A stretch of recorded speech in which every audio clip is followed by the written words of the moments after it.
दूर किसी जंगल में एक चिड़िया और कौवा रहते थे। चिड़िया का भी एक बेटा था और कौवे का भी एक ही बेटा था। चिड़िया का बेटा बहुत सुलझा हुआ था, जबकि कौवे का बेटा बहुत शरारती था। वो हर छोटे बड़े को ही परेशान करता था। जंगल के सभी पक्षी उस कौवे की वजह से बहुत परेशान थे। अब तो उसने शरारत के साथ साथ झूठ भी बोलना शुरू कर दिया था, और झूठ भी ऐसा पक्का मुंह करके बोलता कि सब उसकी बात का विश्वास कर लेते।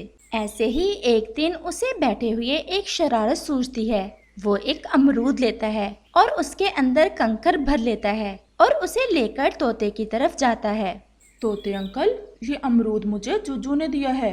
वो कह रहा था कि ये अमरूद आपके लिए उसकी मम्मा ने भेजा है। उसने और भी पक्षियों में अमरूद बांटने थे, इसलिए आपकी तरफ उसने मुझे भेज दिया। ये लक्ष्मी कितनी अच्छी है। मेरा भी आज अमरूद खाने का बहुत मन कर रहा था। अब पंखों में तो इतनी जान है नहीं कि कहीं से जाकर ढूंढ कर खा लूं। लक्ष्मी को जाकर मेरी तरफ से धन्यवाद बोलना। हाँ हाँ, बोल दूंगा। आप आराम से अमरूद खाएं।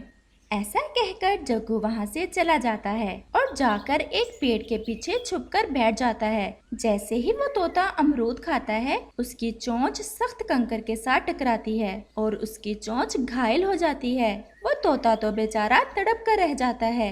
ये लक्ष्मी के बेटे ने मुझसे किस चीज का बदला ले लिया? आखिर मैंने उसका क्या बिगाड़ा था? मैं अभी लक्ष्मी को उसके बेटे की करतूत बता कर आता हूँ। और फिर तोता लक्ष्मी चिड़िया के घर की तरफ चला जाता है। अब आएगा असल मजा। ये बुढ़ा तोता कैसे मेरी बातों पर विश्वास कर गया? विश्वास कैसे ना करता? जग्गू तो किसी को भी बेवकूफ बना सकता है। और फिर जग्गू अपने मुंह मियाँ मिट्ठू बनता हुआ वहाँ से चला जाता है। तोता जब लक्ष्मी के घर जाता है तो लक्ष्मी चिड़िया घर पर मौजूद नहीं थी। तोते को गए अभी कुछ ही देर हुई थी कि वहाँ लक्ष्मी चिड़िया अपने बेटे जुज्जू के साथ आ जाती है। तोते भैया, आप कब आए?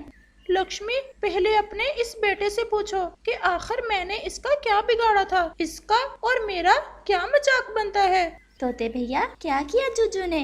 ये पूछो क्या नहीं किया जुज्जू ने। हाय मेरी चोंच, मुझसे तो अब ठीक से बोला भी नहीं जा रहा। इसने अमरूद के अंदर कंकर डालकर मुझे भेजा। मैंने खुश होते हुए वो खा लिया, लेकिन मुझे गरीब को क्या पता था कि मेरी चोंच ही टूट जाएगी। तोते भैया, आपको कोई गलत फहमी हुई है। मेरा जुज्जू ऐसा कभी नहीं कर सकता। और वैसे भी आज हम दोनों तो इस जंगल में भी नहीं थे। मैं अभी अभी साथ वाले जंगल से अपनी बहन से मिलकर आ रही हूँ। अच्छा, आप ये बताएं, आपको अमरूद दिया किसने था? कालू कौवे के बेटे जग्गू ने।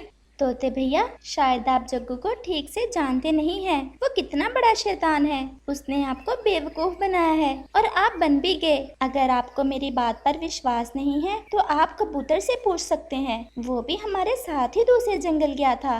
लक्ष्मी बहन, सॉरी, मैंने जुज्जू पर इल्जाम लगाया। ये उस कौवे के बच्चे का ही काम है। ये जग्गू किसी दिन किसी बड़ी मुसीबत में फंसेगा अपनी इन्हीं शैतानियों की वजह से। और फिर तोता बेचारा हाय हाय करता वहाँ से चला जाता है। जुज्जू बेटा, आपने देख लिया जग्गू कैसी खतरनाक शरारतें करता है। आपने उसके साथ दोस्ती बिल्कुल भी नहीं करनी है। जी मम्मा। मैं ऐसे पक्षियों से दूर ही रहता हूँ। आज किसको बुद्धू बनाऊं?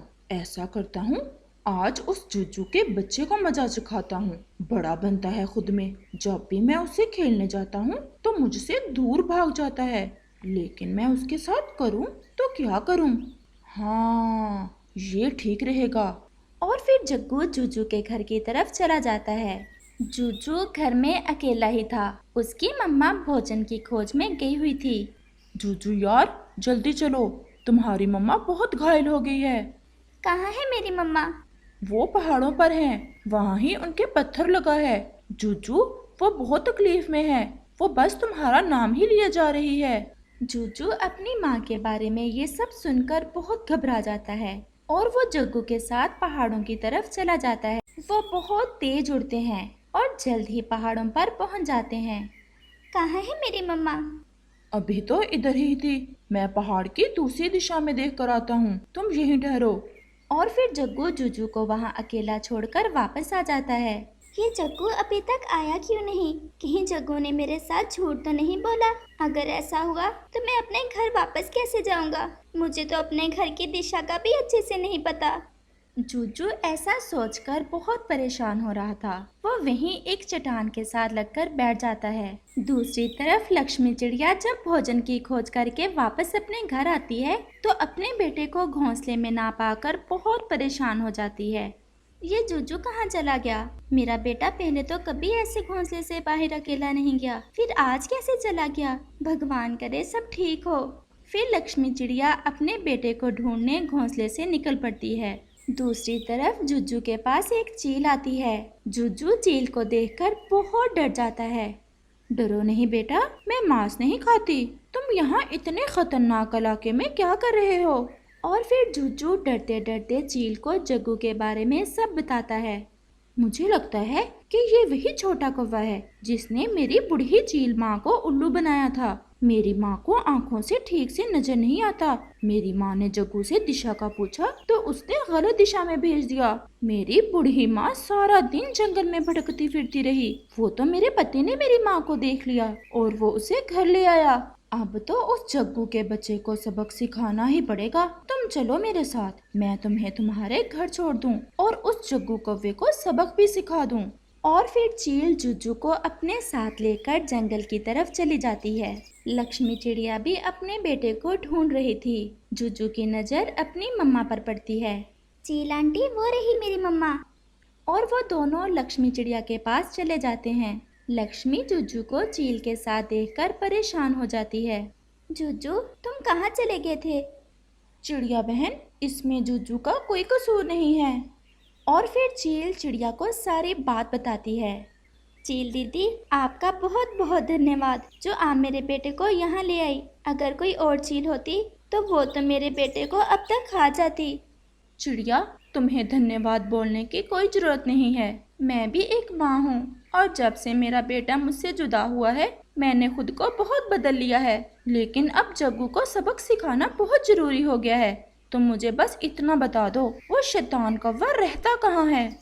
और फिर लक्ष्मी चील को जग्गू के घर का पता बता देती है। और फिर चील जग्गू के घर की तरफ चली जाती है। लक्ष्मी और जुज्जू भी उसके पीछे जाते हैं। जग्गू कौवा घर में अपने पापा के साथ आराम से सोया हुआ था। चील जाकर उसके एक चोंच मारती है। जग्गू और उसका पापा उठ जाते हैं। वो दोनों ही चील को देखकर डर जाते हैं।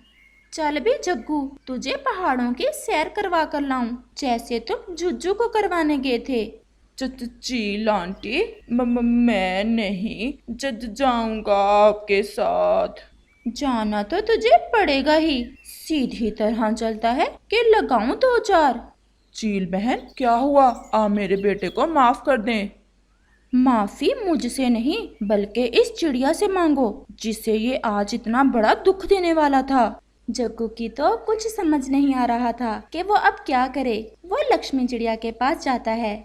आंटी, आप प्लीज मुझे बचा लें। मैं फिर कभी ऐसा नहीं करूँगा। मैं आज से एक अच्छा पक्षी बन जाऊँगा। जग्गू, जो बड़ों को परेशान करता है वो खुद भी कभी खुश नहीं रह सकता। चील दीदी, जग्गू को एक मौका दे दें। अगर फिर इसने किसी को तंग किया तो फिर आप इसे अपने साथ ही ले जाना।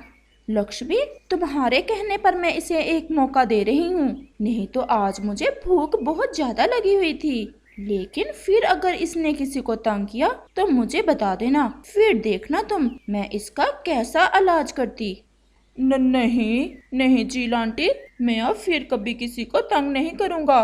और फिर उसके बाद जग्गू कौवे को एक अच्छा सबक मिल जाता है और वो एक अच्छा पक्षी बन जाता है।